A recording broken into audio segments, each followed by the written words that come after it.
नमस्कार साथियों, मैं अभी मेड़ा उपरला आया हुआ हूँ और आपने सुना होगा 2-3 दिन से जो मेड़ा उपरला में घटना घटी है, बहुत ही दुखद घटना घटी है और हमारे साथ मसरूर राम जी देवासी है, आम आदमी पार्टी जिला अध्यक्ष, ये यहाँ आए हैं और इनसे जानेंगे इस घटना के अंदर किस प्रकार घटना घटी, किसकी लापरवाही रही और अब किस प्रकार लोग इनकी मदद करें, पूरी इनसे जानकारी लेंगे। मसरूर राम जी देवासी।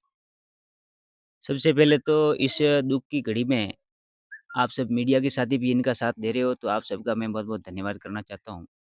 मैं केवल समाज के नाते नहीं, बल्कि मानवता के नाते यहाँ आया हूँ और जब ये घटना जब विस्तार से मैंने सुनी, तो मैं क्या कोई भी व्यक्ति जिस तरह से इस घटना को विस्तार से अगर सुनेगा, तो उसका दिल दहला जाएगा, ऐसी घटना है। एक व्यक्ति जो ज़मीनहीन है और अपनी रोज़गारी, अपनी रोज़ी-रोटी को अपने पेट को पालने के लिए, अपने बच्चों को, परिवार को पालने के लिए, बूढ़े माता-पिता को पालने के लिए, जब वो अपना क्षेत्र, अपना इलाका, अपना गाँव छोड़ कर के एक दूसरे राज्य में पशुपालक जब पशु चराने के लिए जाता है और पीछे से घरवालों को समाचार भेजता है कि मैं वहाँ से पैसा भेजूँगा और घर का प्लास्टर हो जाएगा, घर पे वो पापा जी ले आना और उस पर ऐसी गुज़रती है। जब वो गुजरात जाता है, वहाँ पर सबसे बड़ी नाकामी और सबसे बड़ी जिसकी मैं भर्त्सना करता हूँ, वहाँ का विद्युत विभाग, जिसकी वजह से जिस ट्रक के अंदर इनकी पशुपालकों की इन पशुपालक परिवार की भेड़ें भरी हुई थी, 150 भेड़ें थी। आज एक भेड़ का 10,000 रुपए में एक भेड़ नहीं मिलती है, 15 लाख की भेड़ें थी। ये भेड़ें जिस ट्रक के अंदर भरी हुई थी, उस ट्रक को चालक चला रहा था, चालक की भी लापरवाही थी। चालक ने बिना तार देखे या तार देखने के बावजूद भी उसने ध्यान नहीं दिया, लापरवाही बरतते हुए उसने उस तारों से नीचे होकर गुजार दी उस ट्रक को और ट्रक को नीचे से गुजारा। तार तो ढीले थे, विद्युत विभाग की वहाँ के विद्युत विभाग की बड़ी लापरवाही थी। तो तार टच हो गए, हाई टेंशन लाइट थी और इतना होने के बाद में ड्राइवर उस गाड़ी में से कूद के चला गया। मैं तो कहता हूँ उस ड्राइवर को हमेशा के लिए जेल होनी चाहिए जिस जो 155 जीवों का हत्यारा है। 5 100 और 51 तो भेड़ें थी। एक युवा 28 साल का, उसकी पत्नी, एक बच्ची 8-10 साल की और एक उसके गर्भ में पल रहा भ्रूण। 4 जीव चले गए। माता-पिता की बहुत खराब हालत है, पूरा परिवार रो रहा है, पूरा गाँव के अंदर मायूसी छाई हुई है। और इससे भी ज़्यादा मैं भर्त्सना करना चाहता हूँ जालोर के प्रशासन की। यहाँ का प्रशासन बिल्कुल ही पशुपालकों के लिए कोई गंभीर नहीं है। पशुपालक परिवार पूरे जिले के अंदर शासन से, प्रशासन से, सरकार से तंग आ चुके हैं। इनकी कोई सुरक्षा नहीं, इनका कोई सुध लेने वाला नहीं। और मैं यहाँ तक भी कहता हूँ, पशुपालन प्रकोष्ठ के जितने भी नेता हुए हैं, जितने भी नेता हैं या थे, उन सबको भी कहना चाहता हूँ कि आपके अंदर थोड़ा भी ज़मीर बचा है, थोड़ा भी आपके अंदर इंसानियत बची है, तो इन पशुपालकों के आके सुध लीजिए। इनको पूछिए, आपके साथ में कैसे घटना हुई? क्या हो सकता था? अब ये इनके 4 बच्चियाँ थी उस युवक के, 4 बच्चियों में से 3 बच्चियाँ घर पे रही, 1 जिंदा जल गई, खुद युवक जल गया, पत्नी गर्भवती जल गई, 151 भेड़ें जल गई, पूरा परिवार तहस-नहस हो गया। लेकिन यहाँ पर आज दिन तक जालोर का कोई प्रशासन नहीं आया है। मैं निवेदन करना चाहता हूँ, 1 या 2 दिन के अंदर यहाँ पर प्रशासन आए, अगर ऐसा नहीं हुआ, तो आने वाले समय में प्रशासन को भी इसका नतीजा भुगतना पड़ेगा। पशुपालन करने वाले लोग अकेले नहीं हैं।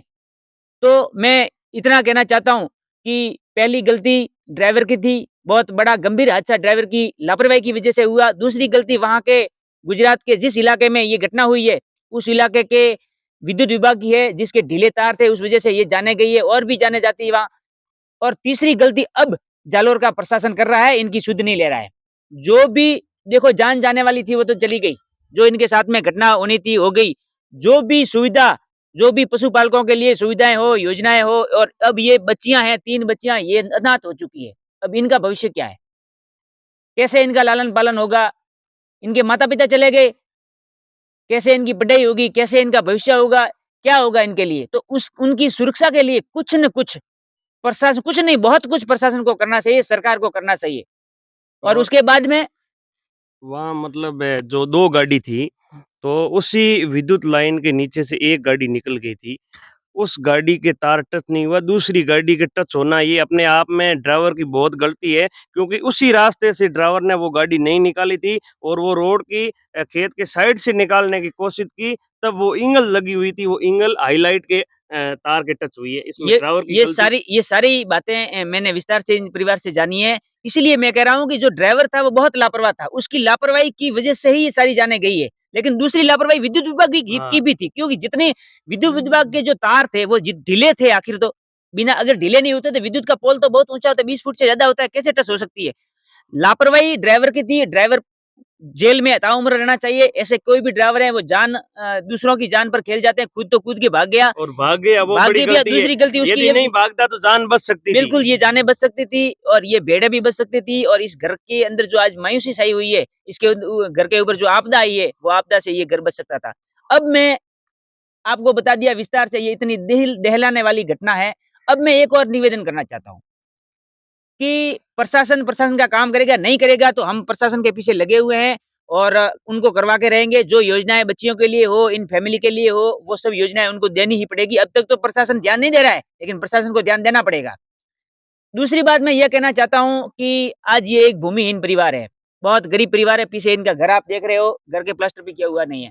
बच्चियाँ हैं, इनका भविष्य ज़ीरो है, तो मैं समझता हूँ कि आप मुंबई रहते हैं, बैंगलोर रहते हैं, कोई दुकान चलाते हैं, बिज़नेस करते हैं, व्यापारी हैं, गवर्नमेंट सर्वेंट हैं, मीडिया कर्मचारी हैं, किसान हैं, जो भी फ़ील्ड में आप हैं, मैं कहता हूँ कि इंसानियत के नाते हमें इन बच्चियों के भविष्य के लिए थोड़ी बहुत सहयोग करना चाहिए। मैं मेरे हिसाब से ₹1100 इनके खाते में ट्रांसफ़र करूँगा, जो मेरी हैसियत। आप आपके हिसाब से 11,000 कर सकते हो, 5100 कर सकते हो, 2100 कर सकते हो, 501 भी कर सकते हो। लेकिन आपसे जो भी सहयोग हो, इन बच्चों के भविष्य के लिए आप सहयोग अवश्य करें। ये मेरा आप सभी को निवेदन रहेगा। इन भाई के मीडिया के साथी हैं हमारे ये ओम जी, इनके द्वारा इस वीडियो के नीचे एक कमेंट बॉक्स के अंदर ये खाता नंबर डाला जाएगा। आगे एक जो वो पूरा ही वीडियो वो चल रहा है। एक और वीडियो चल रहा है इनके 2 दिन, ये लगातार 4 दिन से यहाँ की रिपोर्टिंग कर रहे हैं। मैं इनको बहुत धन्यवाद देना चाहता हूँ इंसानियत के नाते।